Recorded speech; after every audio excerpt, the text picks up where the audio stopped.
Sometimes when marriage breaks, it brings about deep pains that feels like your world has crumbled. In this season of pain, it's very easy for you to forget that there are little eyes watching you, your children. They are watching to see how you walk through your storm, and they are learning to survive storms of life by the way you walk through yours. Dear parents, yes, you are hurting, you are feeling pains, but what you are going through shouldn't break your child. Hello there, you are welcome to another interesting episode of Diary with SFO. Today, I'll be talking about a broken marriage shouldn't break a child. Yes. Parents' impact on children's life can be traced to their emotional foundation, being the first teacher, moral compass, talk about cultural transmission, and of course, resilience and comfort.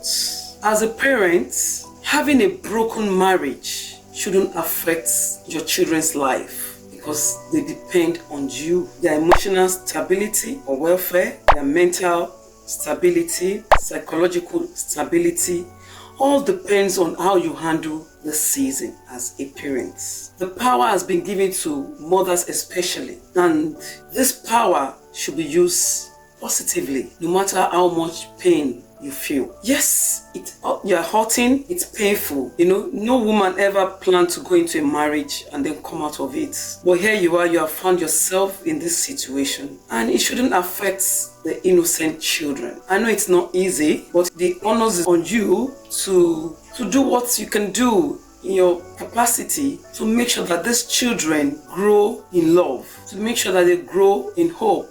Their mental well-being, their emotional well-being, their psychological well-being are all important because they form who they are when they become adults. That your marriage doesn't work does not mean that your children's future should become shattered.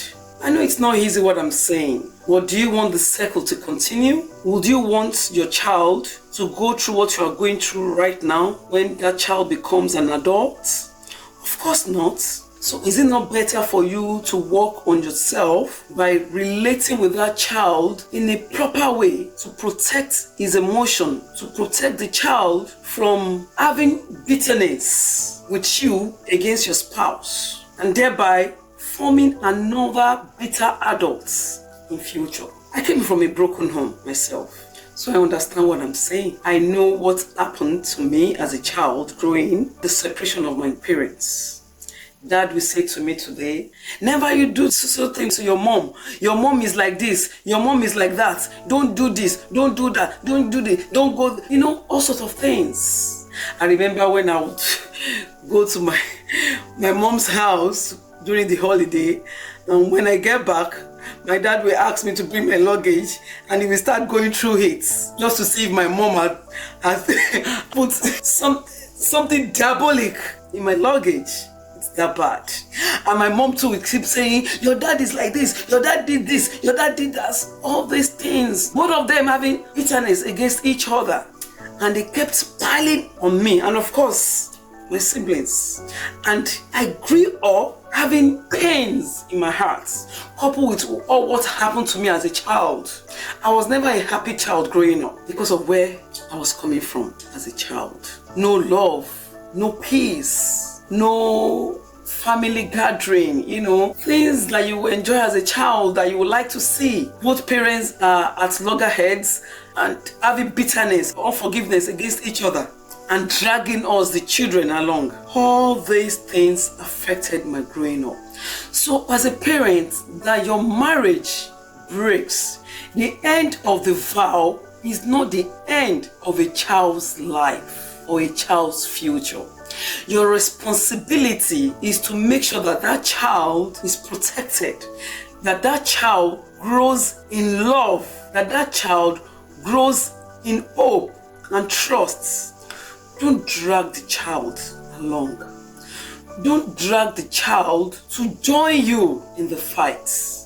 Don't drag the child to become an enemy with your partner. Leave the child out of it. Protect his sanity. It's not everything happening in the marriage or that led to the end of the marriage should the child know about? Apply wisdom. Don't apply wound to that child. Another thing is, choose love for that child over your ego, over your pride, over bitterness, over unforgiveness. Choose the love you have for that child over all these things. Let love reign. Don't say because you want to spite your partner and then you put the child in the middle. Another thing is, don't put the child in a tight corner by blackmailing that child emotionally. What do I mean by that? When the child, probably a child, you notice your child is getting fond of your partner, and you will now start blackmailing the child and telling the child, now is your dad that is this, or now is your mom, or trying to force the child to choose you over the other party. Don't do that. Allow the child to grow up in peace, to grow up having sound mind. When the child grows up, he or she will be able to decipher the truth and know who is wrong between the two of you. Don't try to prove who is right between the two of you. Don't. Leave the child out of it.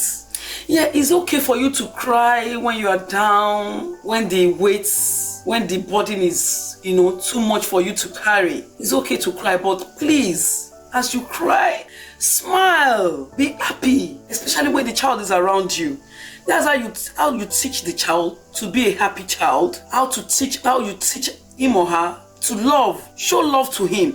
Tell him or her every time, I love you, I care about you. Don't just say it, show it, and try to be happy especially when the child is around you. Try to be happy no matter what. Don't blackmail the child emotionally. Don't do it, dear parents. Leave the children out of everything. Guard their hearts, not your own ego. Guard the children's hearts, not your own ego. Be their safe place. Be their safe place. They need peace. They need love. They need attention. They need hope. That's what you should give to them.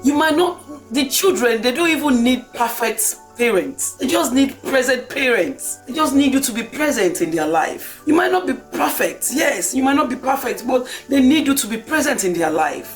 These are the things you should put into consideration during this season. I know you are hurting. I know you are pained. I know you are carrying weight. I know it's not easy, but please, for the sake of these children, so that what happened to you will not happen to them again in future, put all these things into consideration. Allow your partner to parent your child if that partner is capable, if he or she is showing interest, is responsible.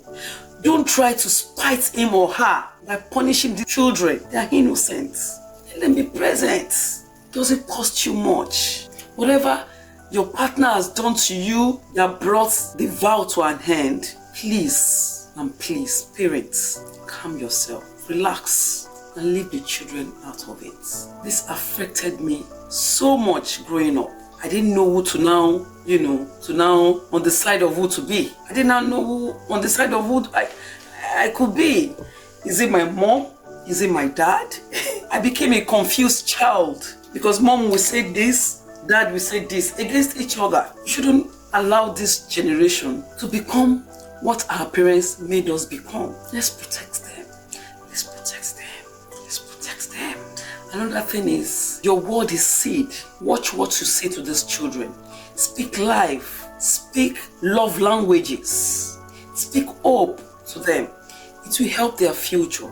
Because as they are growing, children, they don't forget things. They don't. So many things that happened to me as a child, I can still remember them vividly. I grew up with, bitterness, with pains, with anger, with frustration, with hatred.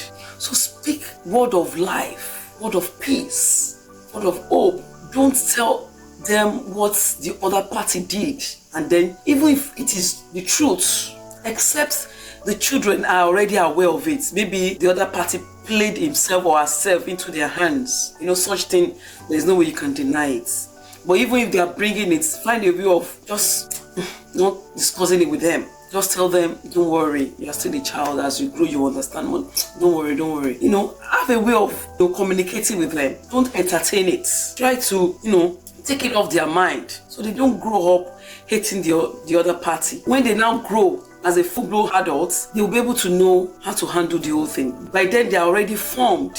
They have formed their own personality. So you have already sown the seed of love, hope, trust, peace in them. So their personality is different from yours. It becomes easier for them to be able to mix with other children and choose the right partner for themselves. Because all these things can affect them emotionally, psychologically, and, mentally. So, dear parents, please, this is my word for you today. And for you, we women, as a mother, there is power in you. You are carrying power as a woman. Most of us, we don't even know who we are.